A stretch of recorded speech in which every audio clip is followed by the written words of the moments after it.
ꯈꯨꯗꯤꯡꯃꯛ ꯃꯄꯥ ꯑꯩꯅ ꯁꯣꯏꯕ ꯉꯥꯛꯇꯅꯤ ꯏꯆꯥꯅ ꯄꯥꯝꯕ ꯈꯨꯗꯤꯡꯃꯛ ꯑꯩꯅ ꯄꯤꯕ ꯐꯩ ꯐꯠꯇꯦ ꯍꯥꯏꯕ ꯑꯃꯠꯇ ꯈꯟꯊꯗꯅ ꯏꯆꯥꯒꯤ ꯑꯄꯥꯝꯕꯗ ꯇꯧꯍꯜꯂꯨꯕ ꯑꯩꯅ ꯁꯣꯏꯕ ꯉꯥꯛꯇꯅꯤ ꯍꯧꯖꯤꯛꯇꯤ ꯐꯖꯔꯦꯗꯅ ꯂꯩꯀꯥꯏ ꯃꯃꯥꯡꯗ ꯃꯥꯏ ꯑꯁꯤ ꯄꯨꯊꯣꯛꯇꯨꯅ ꯆꯠꯄ ꯉꯝꯗ꯭ꯔꯦ ꯍꯨꯏ ꯉꯥꯎꯔꯗꯤ ꯍꯨꯏꯕꯨ ꯊꯤꯔꯛꯑꯦꯗꯣ ꯇꯧꯔꯦꯕ ꯍꯧꯖꯤꯛ ꯑꯩꯉꯣꯟꯗ ꯊꯣꯛꯏꯕꯁꯦ ꯀꯃꯥꯏꯅꯕꯨ ꯈꯪꯉꯤꯖꯥꯠꯅꯣꯅꯦ ꯑꯩꯅ ꯈꯪꯈ꯭ꯔꯦꯗ ꯂꯣꯟꯅ ꯋꯥꯔꯤ ꯁꯥꯟꯅꯕ ꯇꯧꯕ ꯊꯕꯛꯁꯤꯡꯗꯨꯕꯨ ꯃꯣꯏꯅ ꯃꯅꯥꯎꯄꯥꯁꯤꯅ ꯀꯃꯥꯏꯅ ꯈꯪꯉꯤꯅꯣ ꯃꯅꯥꯎꯄꯥꯁꯤꯗꯤ ꯄꯨꯔꯥ ꯂꯥꯏꯅꯤꯍꯦ ꯑꯩ ꯂꯥꯏ ꯀꯤꯗꯦꯀꯣ ꯃꯅꯥꯎꯄꯥꯁꯤ ꯀꯤꯀꯣ ꯑꯩ ꯁꯦꯡꯅ ꯀꯤꯍꯦ ꯐꯖꯅ ꯈꯪꯉꯤ ꯀꯃꯥꯏꯅ ꯈꯪꯉꯤꯖꯥꯠꯅꯣ ꯁꯤꯕꯣ ꯌꯥꯝ ꯉꯛꯑꯦꯃꯤ ꯃꯌꯥꯝꯕꯁꯤꯅ ꯀꯔꯤꯃꯠꯇ ꯍꯥꯏꯕ ꯉꯝꯕ ꯅꯠꯇꯦ ꯀꯃꯥꯏꯅ ꯈꯪꯉꯤꯅꯣ ꯌꯥꯝ ꯈꯪꯈ꯭ꯔꯦꯃꯤ ꯄꯥꯕꯨꯡ ꯅꯆꯥꯕꯨ ꯑꯝꯇ ꯀꯟꯕꯤꯌꯨ ꯄꯥꯕꯨꯡ ꯃꯣꯏꯅ ꯑꯩꯕꯨ ꯄꯪꯍꯥꯏ ꯍꯥꯏꯖꯤꯜꯂꯒ ꯐꯥꯔꯒ ꯂꯩꯔꯤꯁꯤꯅꯤ ꯄꯥꯕꯨꯡ ꯑꯝꯇ ꯀꯟꯕꯤꯌꯨ ꯅꯆꯥꯕꯨ ꯀꯔꯤ ꯅꯪꯒꯤ ꯅꯒꯨꯟ ꯆꯞ ꯆꯥꯅ ꯈꯪꯂꯒ ꯂꯥꯛꯑꯕꯅꯤ ꯑꯩ ꯅꯪꯅ ꯑꯁꯨꯝꯅ ꯇꯧꯔꯝꯒꯅꯤ ꯍꯥꯏꯕꯗꯤ ꯏꯄꯥꯗꯤ ꯃꯪꯗ ꯐꯥꯎ ꯃꯪꯉꯨꯗꯦ ꯑꯗꯨꯒ ꯅꯪꯅ ꯁꯤꯒꯨꯝꯕ ꯐꯠꯇꯕ ꯊꯕꯛ ꯀꯌꯥ ꯑꯃ ꯇꯧꯔꯝꯕ ꯅꯪ ꯑꯩꯒꯤ ꯏꯆꯥ ꯅꯠꯇꯦ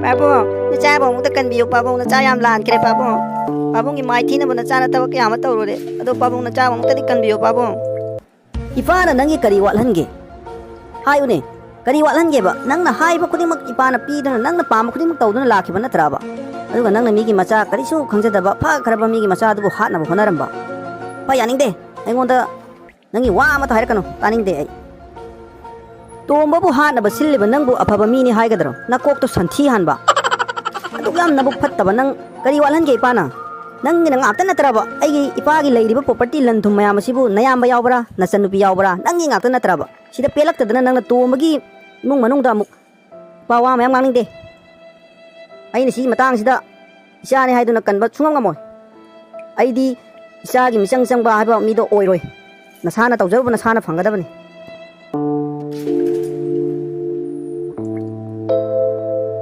ꯅꯅꯥꯎ ꯅꯪ ꯒꯥꯔꯤꯁꯦ ꯁꯤꯗꯩ ꯍꯦꯟꯅ ꯀꯟꯅ ꯊꯧꯕ ꯌꯥꯗ꯭ꯔꯕ ꯈꯤꯇꯪ ꯀꯟꯅ ꯊꯧꯅꯦ ꯅꯅꯥꯎ ꯑꯩ ꯐ꯭ꯂꯥꯏꯠ ꯅꯪꯍꯧꯗꯕ ꯇꯥꯔꯦꯅꯦ ꯇꯥꯃꯣ ꯁꯤꯗꯩ ꯍꯦꯟꯅ ꯀꯟꯅ ꯊꯧꯔꯗꯤ ꯄꯥꯏꯔꯒ ꯆꯠꯇꯧꯇ ꯉꯥꯏꯔꯦ ꯇꯥꯃꯣ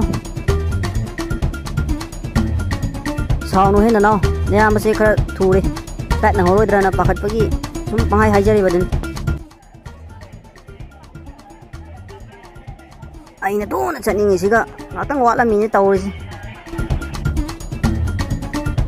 ꯁꯣꯝ ꯈꯥꯕ ꯑꯣꯏꯕꯤꯔꯕ꯭ꯔꯥ ꯑꯥꯎ ꯃꯥꯅꯦ ꯀꯔꯤ ꯇꯥꯛꯄꯤꯒꯗꯕ ꯑꯗꯨꯗꯤ ꯑꯣꯐꯤꯁ ꯐꯥꯎꯇ ꯌꯧꯕꯤꯕ ꯇꯥꯔꯦ ꯀꯔꯤ ꯃꯔꯝꯒꯤꯅೋ ꯑꯩ ꯑꯣꯐꯤꯁ ꯌꯧꯗꯣꯏꯁꯦ ꯑꯩ ꯍꯧꯖꯤꯛ ꯆꯠꯇꯣꯔꯦ ꯐꯔꯛ ꯇꯥꯔꯅꯤ ꯑꯩ ꯅꯣꯡꯃ ꯀꯣꯟꯅ ꯂꯥꯛꯀꯦ ꯃꯌꯥꯝ ꯉꯥꯡꯅꯔꯣꯏꯁꯦ ꯁꯠ ꯀꯨꯝꯊꯔꯛꯑꯣ ꯆꯠꯁꯤ ꯂꯥꯛꯑꯣ ꯑꯩꯈꯣꯏ ꯏꯃꯥꯡ ꯊꯥꯅ ꯆꯠꯂꯣ ꯅꯪꯂꯥ ꯈꯥꯕ ꯍꯥꯏꯁꯦ ꯃꯥꯅꯦ ꯁꯥꯔ ꯑꯩꯈꯣꯏꯕꯨ ꯅꯪꯅ ꯃꯤꯡꯆꯠ ꯊꯤꯅꯕ ꯊꯕꯛ ꯇꯧꯔꯤ ꯆꯥꯛ ꯆꯥꯛꯁꯤꯡ ꯑꯃꯅ ꯆꯦꯡꯀꯣꯛ ꯑꯃ ꯆꯦꯟꯊꯍꯜꯂꯤ ꯍꯥꯏꯕ ꯊꯕꯛꯇꯨ ꯅꯪꯅ ꯇꯧꯔꯦꯅꯦ ꯑꯩꯈꯣꯏꯕꯨ ꯃꯤꯅ ꯎꯕꯗ ꯇꯟꯅꯕ ꯊꯕꯛ ꯅꯪꯅ ꯁꯤꯜꯂꯤꯕ ꯀꯔꯤꯒꯤꯅꯣ ꯍꯣꯏ ꯁꯤ ꯀꯅꯥ ꯂꯩ ꯁꯤ ꯂꯣꯀꯞꯇ ꯅꯝꯁꯤꯜꯂꯨ ꯃꯅꯝ ꯇꯠꯄꯉꯩ ꯐꯨꯗꯦꯛꯎ ꯈꯟꯊꯍꯧꯗꯕ ꯑꯩꯒꯤ ꯋꯥꯈꯜꯅ ꯍꯧꯖꯤꯛꯇꯤ ꯀꯔꯤ ꯁꯥꯔꯦ ꯑꯩ ꯏꯃꯥꯡ ꯊꯣꯛꯂꯦꯗꯅ ꯐꯖꯔꯦ ꯇꯧꯁꯅꯨ ꯑꯩꯅ ꯁꯤꯟꯖꯔꯨꯕꯅꯤ ꯁꯤꯇ ꯌꯧꯅꯕ ꯑꯩꯅ ꯁꯤꯟꯖꯔꯨꯕꯅꯤ ꯈꯥꯕꯒꯤ ꯁꯁꯄꯦꯟ ꯇꯧꯕꯒꯤ ꯑꯣꯔꯗꯔ ꯊꯣꯛꯄꯒꯤ ꯄꯥꯎ ꯑꯗꯨ ꯈꯥꯕꯁꯨ ꯇꯥꯔꯝꯃꯤ ꯃꯍꯥꯛ ꯄꯥꯎ ꯑꯗꯨ ꯇꯥꯕꯗ ꯀꯞꯂꯝꯃꯤ ꯇꯥꯃꯣ ꯗꯣꯛꯇꯔꯅꯁꯨ ꯕꯦꯟꯗꯦꯖ ꯑꯁꯦ ꯍꯌꯦꯡ ꯀꯥꯏꯔꯅꯤ ꯍꯥꯏꯔꯝꯃꯤ ꯋꯥ ꯉꯥꯡꯕꯁꯨ ꯇꯞꯅ ꯇꯞꯅ ꯉꯝꯂꯅꯤꯅ ꯍꯥꯏꯔꯝꯃꯤ ꯌꯥꯝ ꯍꯔꯥꯎꯋꯦ ꯍꯧꯖꯤꯛꯇꯤ ꯍꯛꯆꯥꯡꯁꯨ ꯈꯔ ꯐꯒꯠꯂꯕꯅꯤꯅ ꯇꯥꯃꯣ ꯑꯕꯣꯛꯇꯣ ꯑꯃꯨꯛ ꯑꯩ ꯊꯣꯡꯒꯨꯜ ꯂꯤꯔꯨꯒꯦꯀꯣ ꯊꯤꯔꯨꯒꯦꯀꯣ ꯀꯩꯁꯨ ꯀꯤꯔꯨꯔꯅꯨ ꯍꯧꯖꯤꯛꯇꯤ ꯏꯇꯩꯃꯁꯨ ꯄꯨꯂꯤꯁꯅ ꯐꯥꯈ꯭ꯔꯕꯅꯤ ꯑꯗꯒꯤ ꯆꯦꯟꯅꯕ ꯃꯤꯁꯤꯡꯗꯨꯁꯨ ꯂꯣꯏꯅ ꯐꯥꯅ ꯍꯥꯏꯍꯧꯔꯕꯅꯤ ꯀꯩꯝꯇ ꯀꯤꯔꯨꯔꯅꯨ ꯑꯗꯣ ꯑꯩ ꯑꯕꯣꯛꯇꯣ ꯑꯝꯇ ꯊꯤꯔꯨꯒꯦꯀꯣ ꯑꯕꯣꯛꯄꯨ ꯑꯩꯅ ꯐꯪꯅꯕ ꯊꯤꯒꯅꯤ ꯄ꯭ꯔꯦꯁꯇꯁꯨ ꯍꯥꯞꯀꯅꯤ ꯑꯗꯒꯤ ꯊꯦꯡꯅꯕ ꯃꯤ ꯂꯣꯏꯅ ꯍꯪꯒꯅꯤ ꯑꯗꯨꯅ ꯑꯩꯈꯣꯏ ꯂꯩꯀꯥꯏꯔꯣꯝꯗ ꯍꯥꯟꯅ ꯆꯠꯂꯒꯦ ꯆꯦ ꯑꯩꯈꯣꯏ ꯑꯕꯣꯛꯀ ꯊꯦꯡꯅꯔꯝꯕ꯭ꯔꯕ ꯎꯕ꯭ꯔꯕ ꯈꯪꯗꯦꯅꯦ ꯏꯕꯨꯡꯉꯣ ꯅꯈꯣꯏꯒꯤ ꯅꯇꯩꯃ ꯑꯃ ꯂꯥꯛꯈꯤꯕꯗꯒꯤ ꯅꯣꯏ ꯏꯃꯨꯡꯒꯤ ꯋꯥꯔꯤ ꯑꯃꯇ ꯈꯪꯈꯤꯗ꯭ꯔꯦ ꯑꯩꯈꯣꯏꯗꯤ ꯍꯥꯟꯅꯒ ꯃꯥꯟꯅꯈꯤꯗ꯭ꯔꯦ ꯑꯗꯨꯅ ꯑꯃꯇ ꯈꯪꯈꯤꯗ꯭ꯔꯦ ꯐꯔꯦ ꯏꯆꯦ ꯑꯗꯨꯗꯤ ꯑꯇꯣꯞꯄ ꯃꯤꯁꯤꯡꯗꯁꯨ ꯈꯔ ꯍꯪꯉꯨꯈꯤꯒꯦ ꯆꯠꯂꯨꯈꯤꯒꯦꯀꯣ ꯏꯆꯦ ꯊꯦꯡꯅꯕ ꯃꯤꯁꯤꯡꯗ ꯃꯍꯥꯛꯅ ꯃꯕꯣꯛꯀꯤ ꯋꯥꯔꯤ ꯍꯪꯂꯝꯃꯤ ꯃꯕꯣꯛꯄꯨ ꯎꯕ꯭ꯔꯥ ꯍꯥꯏꯅ ꯊꯦꯡꯅꯕ ꯃꯃꯥꯟꯅꯕꯁꯤꯡ ꯑꯃꯗꯤ ꯂꯝꯕꯤꯗ ꯆꯠꯂꯝꯕ ꯃꯍꯥꯛꯀ ꯈꯪꯅꯕ ꯃꯤꯁꯤꯡꯗ ꯂꯣꯏꯅ ꯃꯕꯣꯛ ꯎꯕ꯭ꯔꯥ ꯍꯪꯂꯝꯃꯤ ꯎꯗꯦ ꯍꯥꯏꯅ ꯈꯨꯝꯅꯔꯛꯑꯝꯃꯤ ꯑꯗꯨꯒ ꯃꯥꯅ ꯍꯥꯏꯔꯝꯃꯤ ꯀꯔꯤꯒꯨꯝꯕ ꯊꯦꯡꯅꯔꯕꯗꯤ ꯃꯉꯣꯟꯗ ꯄꯥꯎ ꯐꯥꯎꯕꯤꯔꯛꯎ ꯍꯥꯏꯅ ꯍꯥꯏꯔꯝꯃꯤ ꯃꯥꯃꯁꯦ ꯑꯩꯗꯤ ꯉꯁꯥꯏꯗꯒꯤ ꯀꯣꯏꯊꯤ ꯊꯤꯔꯨꯔꯤ ꯌꯨꯝꯗꯒ ꯆꯪꯗꯅ ꯊꯤꯔꯨꯔꯤꯕꯅꯤ ꯑꯗꯨꯒ ꯁꯤꯗ ꯅꯨꯡꯉꯥꯏꯅ ꯐꯝꯗꯅ ꯂꯩꯔꯝꯃꯦ Laone he nangbo, famo laone he nang mama ga wari ngak sa si laone. Nayambadubu kamdaukragene ibungo. Mama, hauti yam phagaleda mama. Tamosu nongnini sida wangang mangamani na hai doctor na su mama. Yam phare mama hojikti. Nang mama su nangbo amuk ta thengna ningduna leram lebani. Nakhoi gi abok to adugi maramda karigumba khara haige khanduna nangbo ngairambani. Sungtheng thengna de nang su lakte. Ngasidi tan chap chare ibungo. Ah, mama, adugi ne na mama bu thira ibase. Karaida kamaina leiri na mama. Amta habiyu maramdo. ahal aduna mabok thengnarpagi wari adu tombagi manau nipa adu lirammi nongma chairperson ga maga oles home da meeting yawba ama chalami meeting mafam aduda mahaki mabok adu leiba ukhirami wari pumnamak adu tombagi manau aduda liraba matungda tombagi manau aduda ahal adubu lausilu haiduna mafam taklami tombagi manau harawrami haraw mandana ahal adubu konsilami kuba kurga hojingmak lauruni haina hairami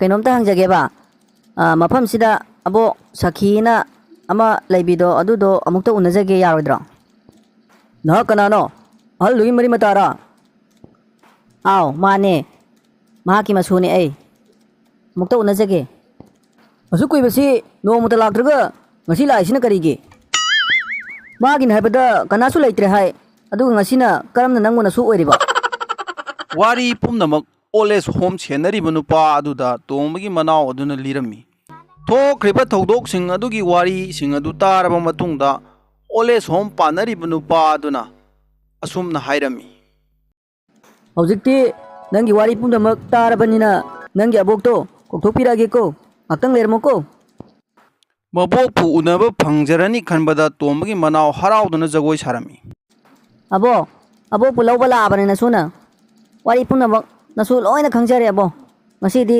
nasuna lawba laabane yumda chalasi lao nanau nangbu abogi kongul lirak libara nungsi khare dai sudi lao abo konge lao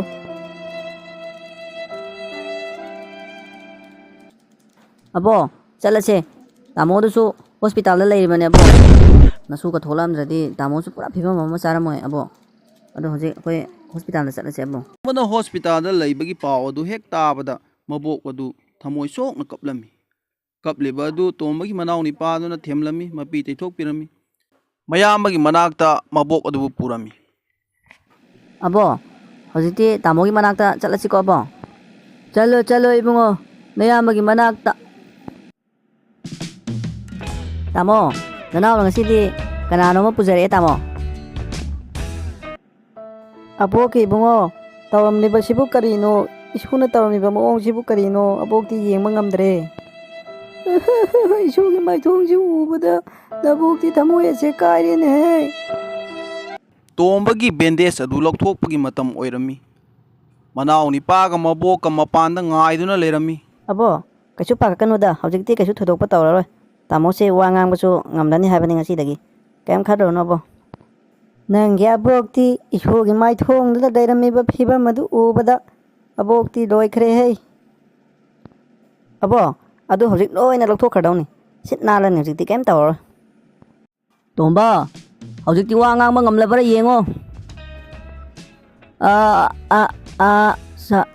sar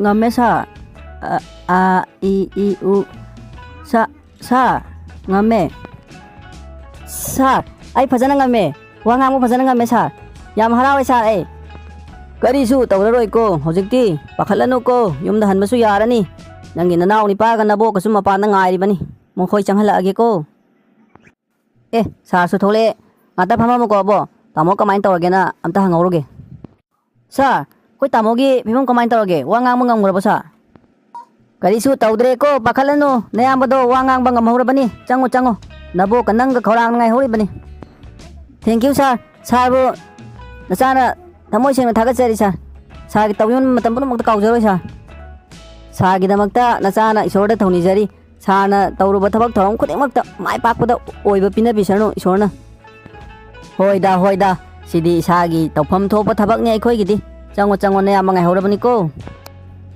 hoi sir abo Lao, tamo na ako'y ningay lere. Lao, changa si lao. ꯇꯣꯝꯕꯒꯤ ꯐꯤꯕꯝ ꯑꯗꯨ ꯎꯕꯗ ꯃꯕꯣꯛ ꯑꯗꯨ ꯍꯔꯥꯎꯔꯝꯃꯤ. Nasuna abokpu yamna wahankre. Ibungo chauba, adumna haiganu abokta. Haukre, loikre, amuk ningsing luranu. Tuna asumna amuk pharak pase. Nabokti harawi bani. Nabok haininga leitana harawi. Ngasai di ahanba ubada.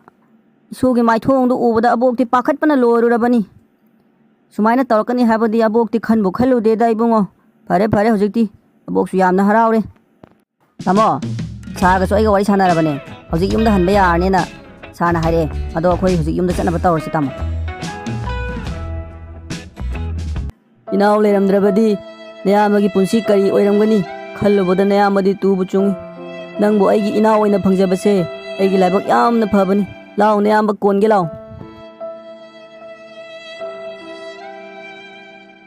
Yare si tamo, hojikti haukre loikre. Yam khanjindana ne. Koktuda amuk sina piranu. Yare, hojikti nungaiba wakhan khalo. Yumda hallasi tamo. Abok akhoi punna. ꯇꯣꯝꯕ ꯑꯃꯗꯤ ꯃꯅꯥꯎ ꯅꯤꯄꯥ ꯃꯕꯣꯛ ꯍꯣꯁꯄꯤꯇꯥꯜꯗꯒꯤ ꯃꯌꯨꯝ ꯇꯝꯅ ꯍꯜꯂꯛꯈꯤ.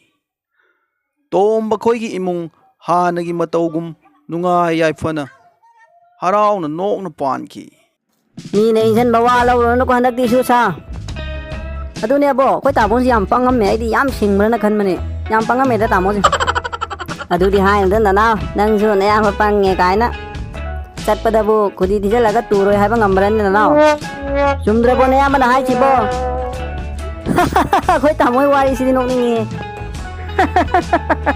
Isu ani ki matau si ubada kaya tanung si karbana yeng.